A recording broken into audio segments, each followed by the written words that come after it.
Welcome to Have a Life Teaching, the podcast designed for educators who are dedicated to enhancing their teaching practice and creating a positive impact on their students' lives. In each episode, we'll dive deep into the world of education, exploring a wide range of topics related to curriculum, instruction, and assessment in K-12 schools. Together, we'll learn from the brightest minds in the education field. So if you're a passionate educator who's ready to take your teaching practice to the next level, join us as we explore the exciting world of education. My name is John Schembari, signing in and saying, let's have a life teaching. One thing schools pay a lot of money for is professional development of staff, where you have keynote speakers and trainers coming in. And I'm not saying that's not good, because sometimes having access to outside ways of thinking and doing improves our instructional craft.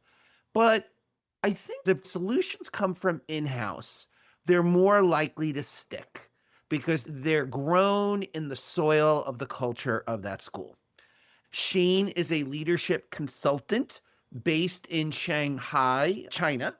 He is also the author of this great new book called Change Starts Here, as well as a podcast host. So you might know Shane from his hosting duties at Education Leaders with Shane Leaning, and occasionally he also works with Jim Thompson on the podcast Coaching Done Well. So Shane, thank you so much for joining us today. I am giddy to be joining you today, John. Thanks ever so much for inviting me.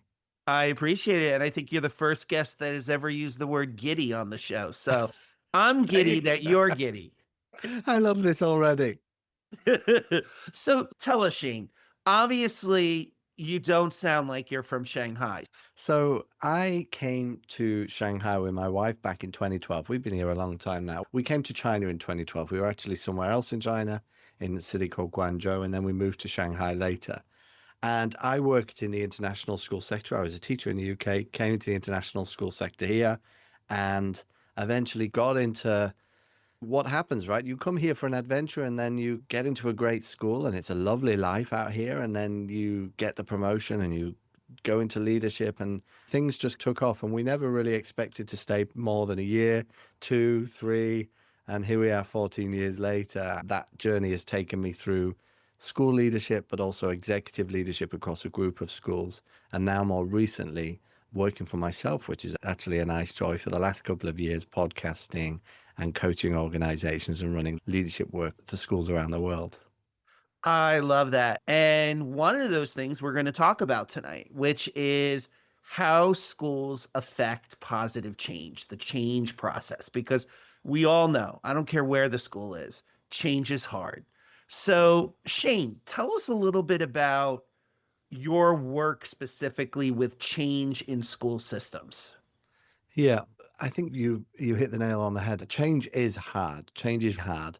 And yet we're just constantly living through it, right? We know that we have to experience it. And yet I think because change is hard, it causes a lot of anxiety for schools. And in my work, I've started to see that change is not actually working that great in our sector. If we were to look wider, change initiatives around the world, there was a big study by McKinsey that found that 70% of change initiatives fail in any organization, 70% that they don't last.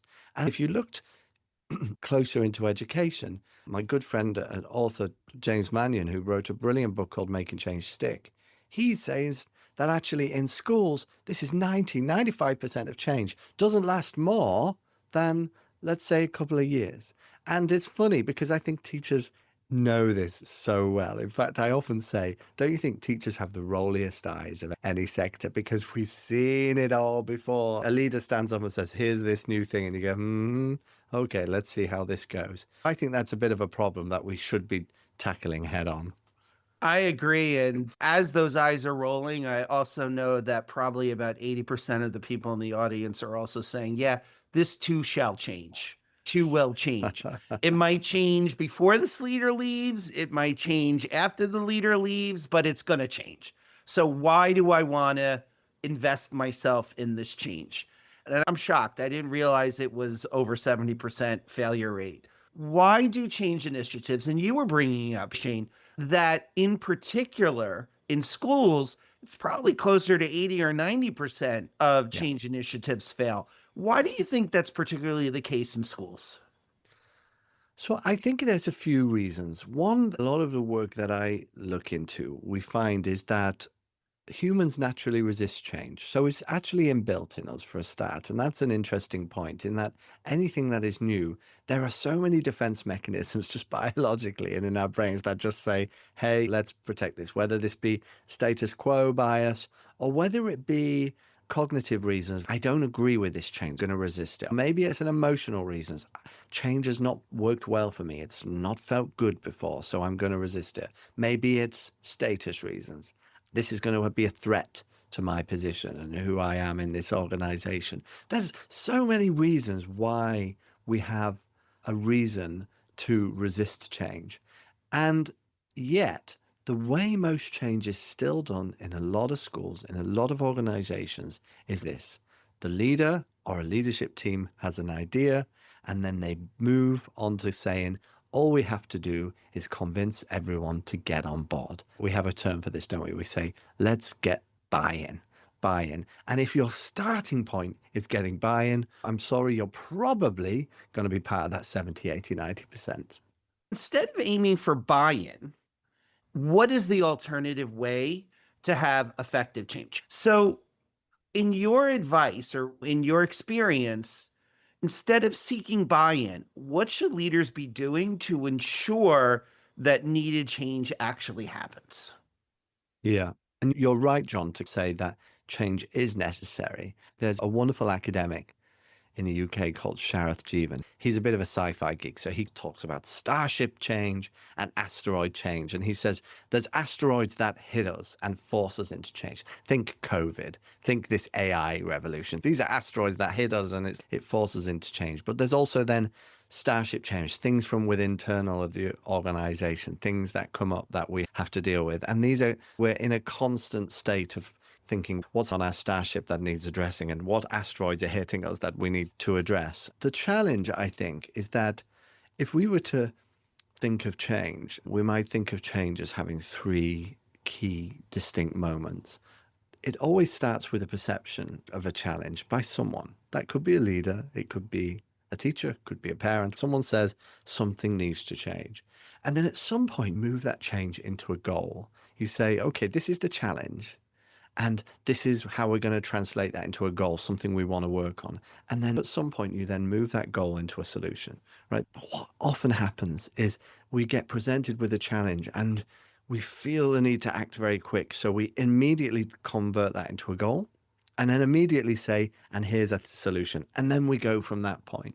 I think this is one of the biggest challenges. And me and my Ephraim Lerner, who wrote Change Starts Here together, this was our whole exploration is actually there's a whole lot of stuff that comes before then. If you want to make your change last and what we call resonant is we need to slow down and focus on change that brings a community in with it and that is very much community based. Is that what you're getting at when you say resonant? So the idea of resonance is when you're thinking about a change, resonance is a really nice term to describe it. If I was to say a singing bowl, I don't know if you'd know what I meant. These metal, well, you've probably seen them and you hold them in the palm and you can hit them on the side or you can scrape them around.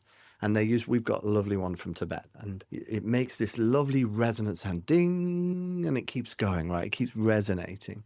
Now, when you're thinking about change, actually, it can be really useful to think about change as resonant because good change it's in three ways, just like the singing bowl. Firstly, just like that singing bowl, when you start the change off, ding, it keeps going and it keeps going and it keeps going. So first, we really want change that lasts through time, right? Resonates through time. But second, the other way we might use the word resonant is when we say something resonates, it actually vibrates things. It vibrates the space around you. You can feel it, right? Some frequencies of sound can break glass and things like that, right? We know things resonate. And actually, when we think of change, we really need it to resonate into the building, into the fabric, because if it just sits with a person, for example, and is not embedded in your policies, in your practice, it's not visible in the school, it's very temperamental. And let's say the classic happens, the leader who initiated the change leaves for another school and the change leaves with them, right? So that's you want change to resonate through time. You want it also to resonate through the space of your building. But I think most importantly, with resonance is the third use of the term resonance, which is, have you ever been in a conversation, John, where someone says something to you and you go, oh my God, that really resonates with me. That really Indeed. resonates. You usually touch your heart, don't you? That really resonates with me. And it's something. And that's the third component of good change, is that it's meaningful to the people within the community. They feel it in some way. And if you can get change that you have designed to last through time, to embed within a space, and to mean something to people, you've got a much better chance of that change being successful. So then, is there a school leadership playbook for accomplishing change with resonance? Good question. Or what are S- the elements? If Yeah, there's not a play-by-play playbook, yeah, what are the characteristics of change that is more likely to stick than not? It's yeah, particularly in school systems. yeah, that's right. And I pause on your question because I really like it actually, John, in that I think we get a little bit obsessed a little bit sometimes with playbooks as well, don't we? And I think this has been one of the challenges of change. In fact, some of the great models, and they are good models of change that have been created to date, such as John Cotter's 8 step model, which is all about getting immediate buy-in with people, starting small, generating some energy around something and launching from there. I think the challenge with those models is that when they get into a leader's hand in a school and into that human organization, the humanity is messy, and schools are just a collection, I always say, of just really messy people, messy teachers, messy leaders, messy students, messy parents. And all of that complexity together means that you try run a simple model in that, and you're going to have a lot of fun at least. The way we've looked at it is we would say you have to delve into that humanity a little bit more. So me and my co-author Ephraim, when we were looking very early on, before we even knew each other, I was talking about a lot on the internet how I feel that schools were in a position where a lot of leaders were losing a lot of confidence in their decision making or their change making ability. Oh, how do I make that decision? Is this the right thing to do? And there was a lot of outsourcing where schools were leaning too heavily on consultants or products or things, and that over time it just meant that they were losing confidence in themselves. There's always a right place and a right time for engaging with externals, but if you engage too early before you even know what your goals are or who you are as an organization, you can start to become a little bit less confident. Shane, if I could Mm. just interject there, Oh, please. there's a risk there too, because not only are you as the leader perhaps potentially going to feel less self-confident, your staff is going to have less trust in your ability to lead. That's exactly right. And that's exactly what we've seen play out time and time again, haven't we? In school teams where people do have a confidence. And I think it's no wonder that it's nice to see that there's a lot of work trying to be thought about within the area of psychological safety within schools, of developing that, because there's a lot of trust that has potentially been lost within a system. What's interesting, I remember this was a few years ago, I was thinking, gosh, we need to have a way where we allow schools to lead confident change for themselves and not feel like the first option is always to look outside. And when I put that out there, Ephraim reached out to me and said, hey, Shane, I'm interested in your work. And actually, I'm thinking about it from a different perspective. I think schools is what you're saying, interesting, that they're reaching out external too much, but that they're not reaching internal enough as well, and that they're not leveraging their own communities, and that there's a lack of confidence in how to engage a community in change. And so this took us on a journey to go, well, what are those mechanisms? What are those mechanisms that would good schools, that schools that are getting change right, are doing? And one of the key ones is that they're not afraid to engage their community early. This is one of the big things. So that when you've identified a challenge, the first thing you're not doing is going, as a leader, can we define our solution? And then our staff's job and our community's job is to then help us deliver that. But what if you said, What if we put out that challenge to the community straight away and said, here's a challenge we're seeing. Are you seeing the same? And what if we ask that simple question at the beginning is, do you see what I see here? Would that help us shape a much more structured, confident, and grounded change in the future? Our answer is we think there's lots of good examples where that has happened and does happen. And this is where a lot of the ideas of resonant change have grown from.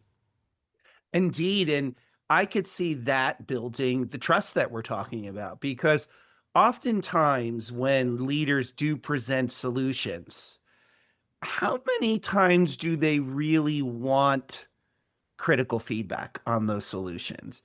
They present these solutions to their stakeholders, but most stakeholders realize that in most cases, not all, but in most cases, the decision has already more or less been made, and this is being done more for cosmetic reasons, for show Yes. reasons. And if that is truly the case, and leaders do go with their original decision, even when they present it to the staff and say, oh, well, we talked about it, you're going to lose even more trust because it doesn't seem always genuine, right?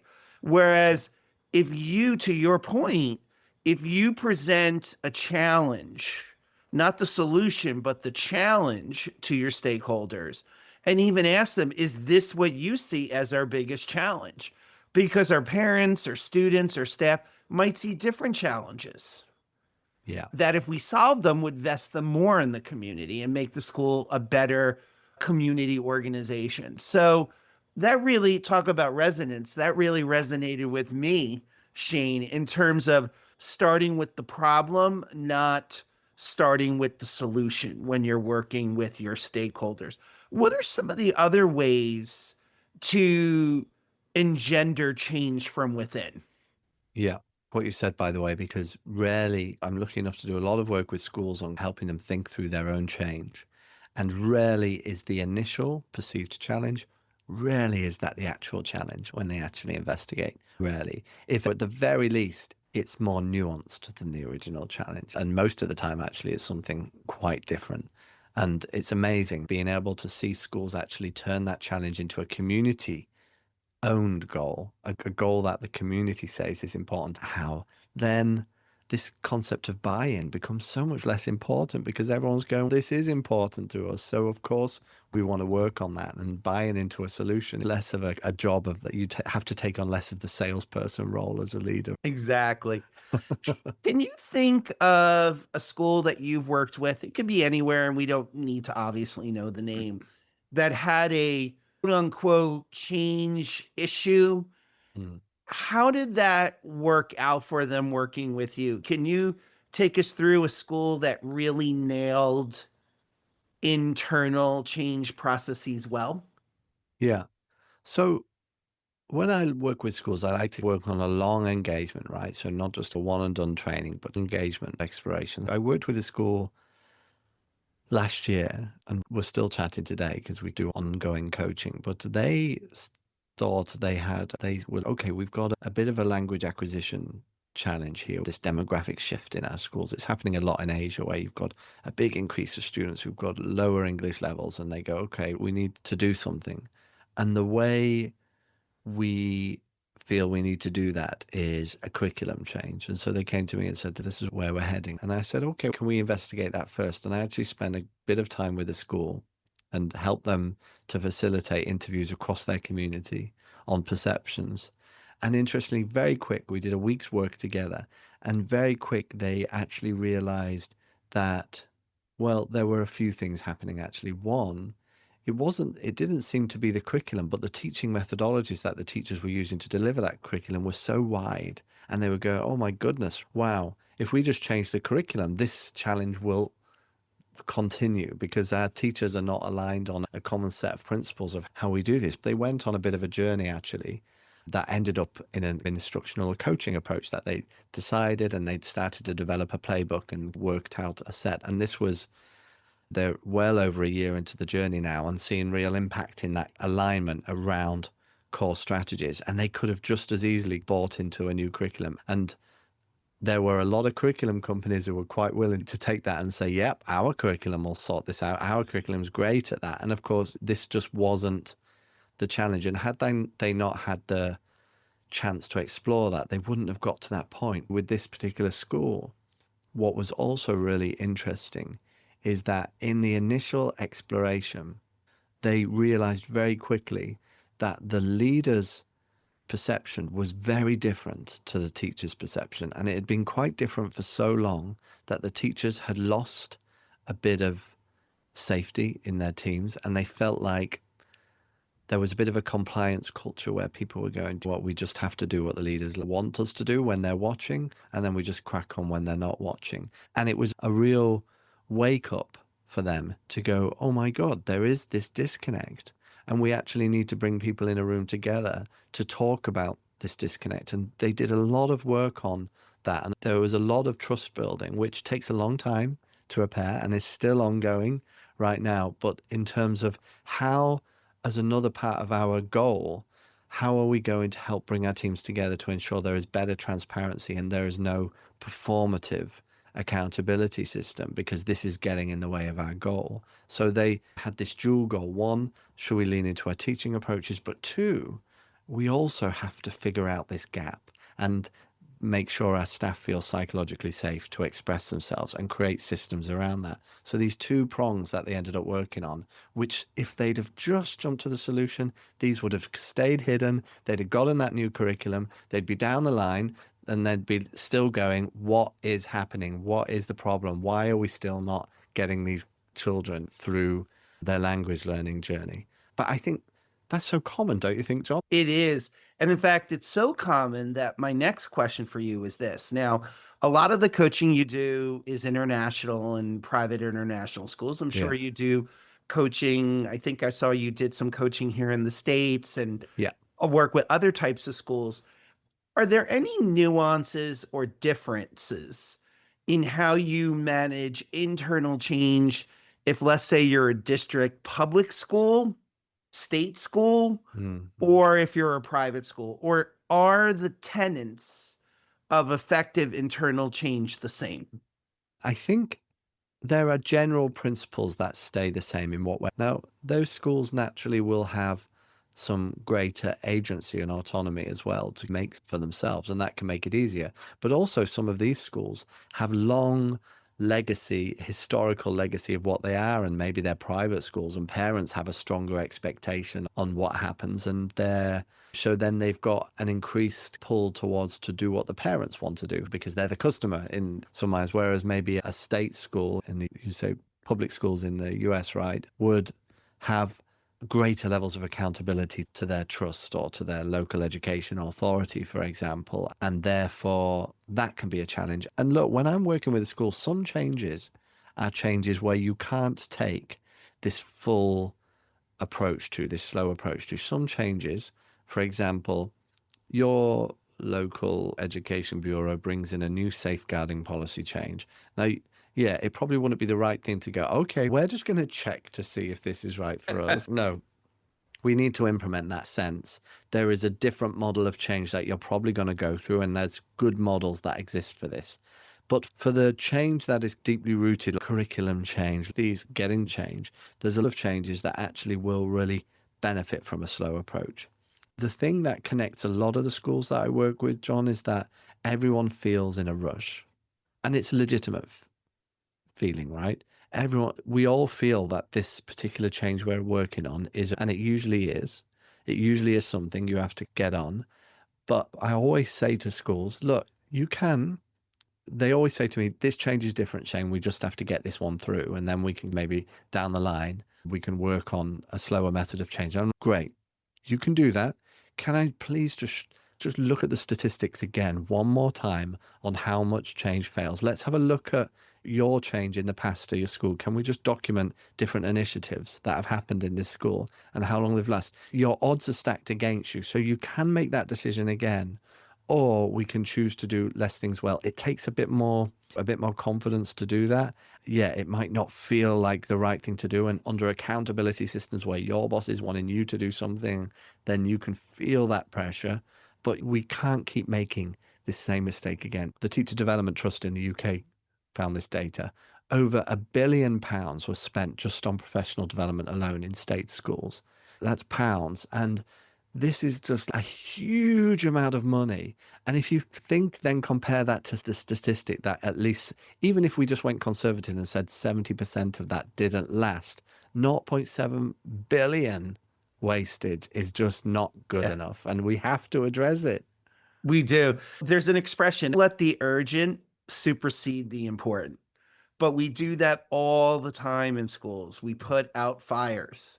We Yeah. go from one fire to the next fire. So I almost wonder, to your point, Shane, when you were talking about policies, the policies are the policies. You got to follow them, right? Yeah. But for those other types of change that get at instructional core issues, identity issues, I almost wonder if schools would be putting themselves in a better place if they almost had what I would call an innovation team where they could be thinking about what needs to change, but not being in that rush. And yet, because they're doing it all along, those urgent things aren't taking away from those important things. I like that. And I actually think it can be very useful to agree on what your change processes look like as a school. Have you ever sat down and gone, what are the different of change that happen in our schools, such as the urgent change that needs to be dealt with today? When those come in all the time with schools, and we have a process of how we handle that. How do we handle change that is given to us by our local education bureaus or whoever that is? How do we handle strategic change, which is the mission change that we're wanting? And have we ever mapped it out? Sometimes with a school, we look at this and we go, let's just map out the different types of change. And can we agree on how we approach it so that we can then in the future go, okay, a new change is coming in. So many schools don't think about that. So I think having a committee can really help. I love the work. I'll come back to this guy, James Mannion, where he talks about, he's borrowed this from the business world, but the idea of having by default thinking about creating slice teams when you're creating change. And he talks about taking a slice through your organization of different levels and organizations, creating teams that can work on a particular change together. And that can be there's many different ways you can put together a slice team, but that can be I think you do have to be structural about this. And you do have to be methodical about this, because if you just leave it to chance and then you say, how are we going to do it? You're going to default to behaviors that are laden with biases. And you do really need the structure to pull yourself out of those behaviors, I would say. And Shane, I really like what you were talking about developing slice teams. In a Hmm. school context, what do you think those slice teams should be looking at? Like what Yeah. data, what artifacts? I have thoughts, but I'm just curious where you would go with that. I think James Mannion talks about this well, and he would say different slice teams might have a purely consultative slice team whose job is to interrogate decisions that have been made. They might be a team where you go, we're driving the decision as a leadership team or whatever, and we're going to get this slice team together for your feedback along the way, and we're going to get that feedback. Now, that could be one method. Some slice teams would be a lot more involved, where the actual team is leading the change. And I guess you have to understand what your delegation level is within that, and also the experience of the team. Because one thing I've noticed with schools is simply just getting a team together and asking them to make decisions. Has the team ever had experience of doing that together? Do they know where to get the data? Do they know how to interpret that data? Is there a coach in the room who is just helping them to make their decision? I almost think of the jury system, right? The jury have to make the decision, and there's in that, but the judge is constantly prompting them on what to listen to harder, what not to listen to, what their job is, and constantly reminds them that their job is to only find beyond reasonable doubt. And they need that reminder all the time. Otherwise, their biases come in and they don't make the right decision. You're speaking my language, because that's what I do in my in fact, I'm currently working in a school system training their coaches. So I'm coaching their coaches. This is the template. Here are your roles. You all have roles. What is the data that we want to look at? How do we think of data in a very global construct, not just your state assessments, but your student artifacts, teaching data, right? How are they collecting that and analyzing that? What protocols can they use for that? And are we sure that these protocols are equitable protocols that everyone has a chance to speak? Not just the people that agree, not just the people that disagree, but that everyone has that proverbial seat at the table. And I think looping this back to what you were talking about before, Shane, about how often school leaders will present a solution and ask for public commentary on the solution. Rather than do that, to your point that teams don't just automatically team, the leaders spend that time ensuring, again, that there are structures in place during the day for these meetings, not in the morning before school, not after school, not on top of what we're asking teachers to do, but in lieu of, so that Yeah. people want to do it, don't feel pressed upon to do it, and don't actually get more stressed out about it. That to me is what leadership should be about. It's not about the leader having all the answers, but knowing the systems that need to be put in place to affect positive change. I love that you've brought that up, John. And it's so funny. I've been on this bit of a journey, released a book, Change, right?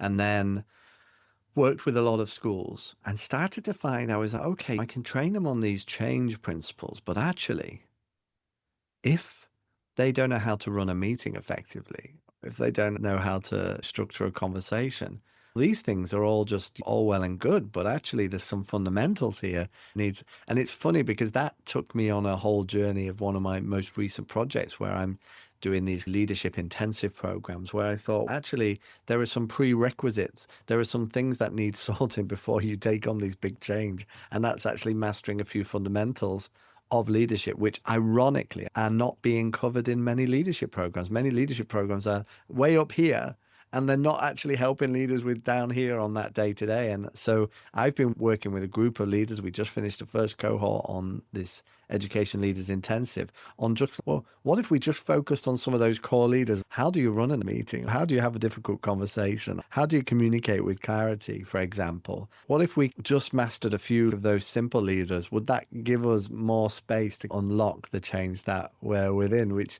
speaks to you? If you don't have those systems in place, then good luck on. Yeah, I think some people get really obsessed with, oh, I read this amazing book, and we've all read Simon Sinek, maybe start with and get inspired by it. And then it's, how else do you do that in principle if you Exactly. Could do a look, save the last word for me protocol, where each person takes either a paragraph, a quote, or a word, Yeah, says why that resonates with them, and then everyone in the group comments on that thing, that quote, that paragraph, what resonated for that person. It's not what resonates for them, but their commentary on what resonated for the other person. And then it goes back to that person and they synthesize that information. I love. There's an organization here in the States called the National School Reform Faculty, and they have a ton of free discussion based protocols for teams to use. And that's one of them. It's called Save the Last Word for Me. And then, and this is where AI could actually help. You take all those notes, you give them to AI and say, okay, what's the big aha here? What's Yeah, one thing that we should be implementing based on what resonated? that's cracking. Save the last word for me. I've written that down. And is it the national? Go on. School reform faculty protocols. That sounds amazing. I'm going to be Googling that straight after this. Yeah, they have many of them. You might have heard of the Atlas protocol when you're looking Oh, yeah. at data. That's one of theirs. So I think it's one of theirs. They might have gotten it from somewhere else. I don't know. So, Shane, what have we not talked about that you thought I was going to ask you? What have we not talked about? Let me have a think. So I think it's more readiness for change, I would say that when I hinted at it with one of the schools that I worked at, in that sometimes when you are thinking, here's our challenge and want a community goal, you can find that your team isn't actually ready for change. And this can be for a lot of reasons. So There's many organizations that I've worked with that sometimes we start on a change process and they realize that there are no mechanisms for their teachers to feel heard in the school, or that their parent community has never felt as a part of the decision-making process of the school. We're going to create a slice team and parents going to be involved. If the culture's not fundamentally there, where the people haven't seen a good example of community being involved in change, then there's going to be a lot of trust work that needs to be done. It's why we start at the beginning of this model we've used, which is a double diamond model from the British Design Council. But this is a model for design thinking, and we added some human-centered language into that model. And the model starts with connection, in that you need a connected community before you can actually build this resonant change. And sometimes your community isn't connected. So sometimes if you're thinking this is going to be one of the first change projects, we take a slower approach, a more community-centered approach. A good idea would be to go, can we, I know these things are all important, but can we just do something small first, that we bring our community together to demonstrate this willingness to listen and to get people understanding that this is a new way of operating, people challenging with something that isn't as high stakes, so that we're stretching those muscles. So when we get to that really important change, people are not thinking this is the first time I've ever been consulted on this, so why should I get involved? So preparedness for change, I think, should not be underestimated. Yeah, and in fact, as you were speaking, Shane, I was thinking in those school communities where, let's say, parents have never been engaged before, that could be your first change problem. How do Yeah. we engage you as parents? Yes, exactly. And then that Exactly. becomes a structure or a scaffold to actually then get into change issues on a fundamental instructional academic level. The school in question, they leaned into this challenge. They looked at it as a community, and the change ended up resulting in this slight adaptation in a bus route. It seems like the smallest little thing, but that view of being listened to as a parent body and it being acted on and it being worked through in the right way set this place up for so much better conversations in the future. Every change you do well and do right pays off in dividends in the future. It does. It does. Love that. Shane, where can people find out more about you and the work you do?